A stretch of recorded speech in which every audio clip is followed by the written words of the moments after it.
Elizabeth. Miss Price. I did not mean to startle you. No. It's, Papa sent us to see that you knew Lizzie's room, but clearly... Yes. Thank you. You're Kitty, aren't you? And you're Mary. I've read so much about you, I feel I know you. Read? Heard. Talking to Elizabeth, who is my friend. Is there anything we can get you, Miss Price? A dish of faggots? All right for faggots, thank you. I think I'll just, go to sleep. Right.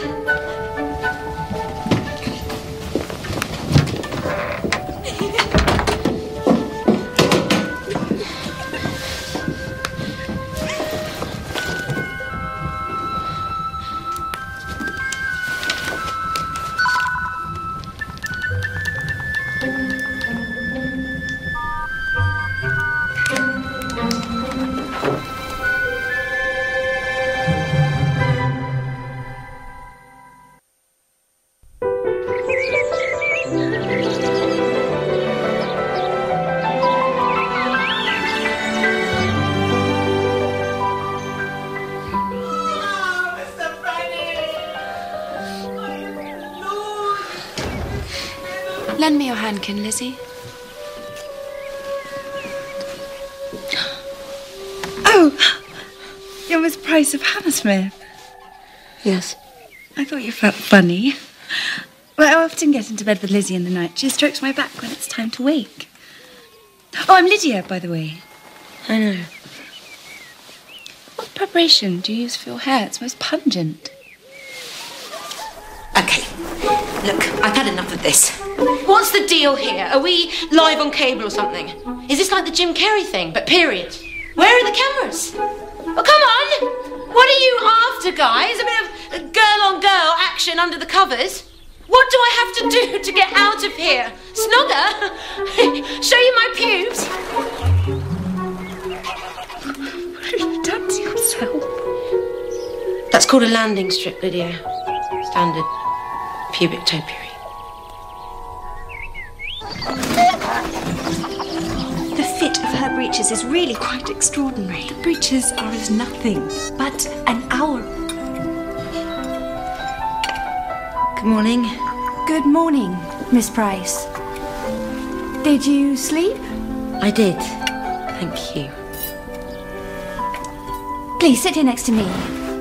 I'm Jane. My sisters, I think you've already met. There is chocolate and green tea and marmalade, for which Hill makes exceptional toast. Sorry we cannot offer you anything more amusing. It all sounds heavenly. Your tunic, Miss Price, it is what is worn in town this season? I think it very fine. Kitty, you are importunate. I am starved of fashion is all. This is otter hunting kit. Goodness. Are otters routinely hunted in Hammersmith? Oh, yes. The belt, therefore, is for the attachment of grellicking knives. Absolutely. My proper clothes are, coming. Oh, I shouldn't bother. In this house, we may as well take the veil. All Papa has to do, Jane, is call on Mr. Bingley. It's not arduous. Yet to punish us for being flibbity-gibbets, he will not. I think you'll find that...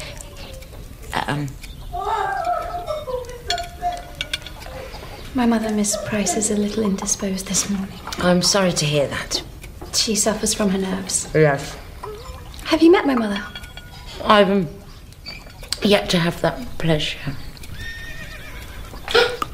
Who is that? He sits his horse well. I'll tell you exactly who that is. Oh, Mr. Bingley. It is unutterably kind of you to call. Common courtesy, madam. Neighbours, so forth.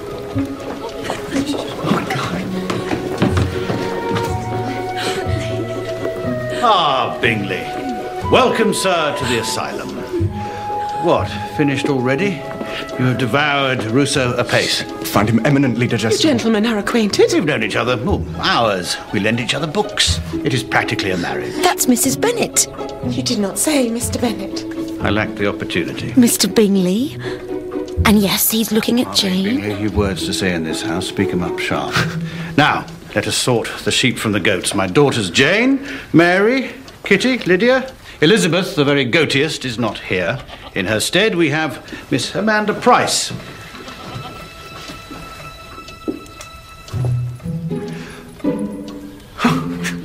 Charmed.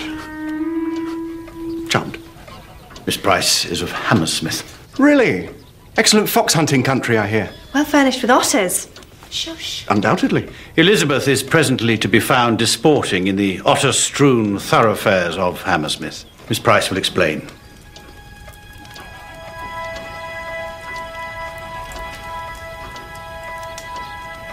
Lizzie's gone to my place.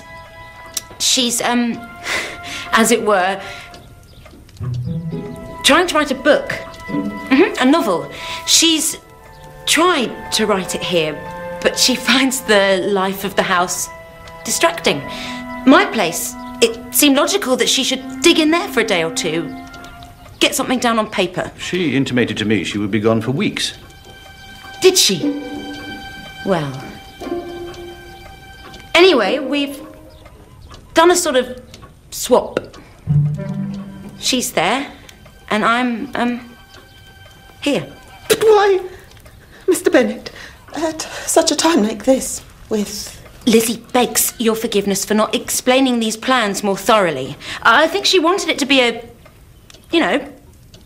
surprise. I call it a marvellous idea. Writing.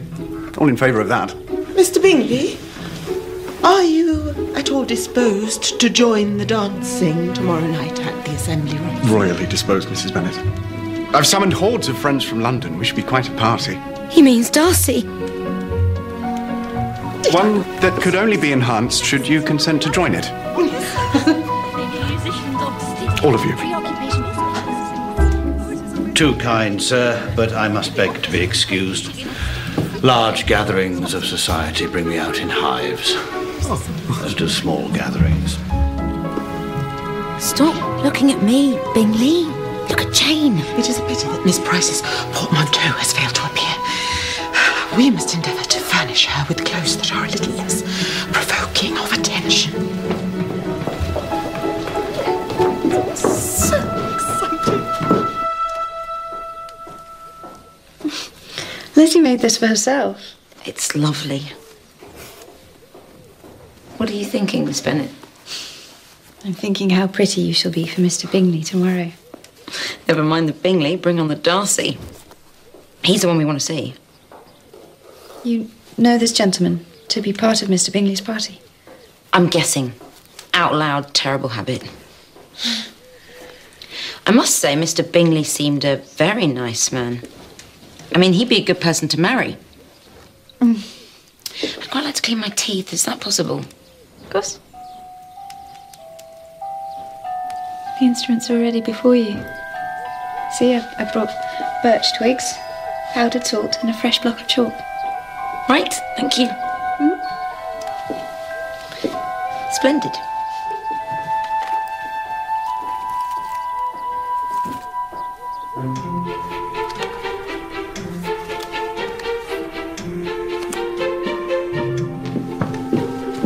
Are we going to church? Does the church have architectural merit? Probably not. But I doubt that's the point of attendance. What is to be done with my brother, Mr. Darcy? He has doubts. A gentleman knows God believes in him. It is his duty to return the compliment. I, however, desire the compliment of your sitting down with me. You would rather stand in church and have all of local womanhood fall in love with you. How we look forward to meeting these fascinating Bennets and Prices at tomorrow's ball. Caroline. But today, you must stay and play cards with your little sister. Poor Charles.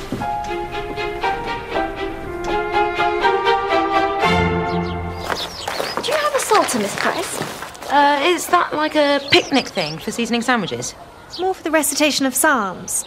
Not on me. How kind.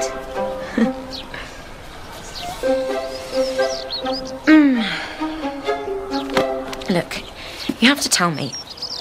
Has there been anyone else like me turning up here? Like you, Miss Price? Bit odd, talks funny, doesn't know how things operate. Not really.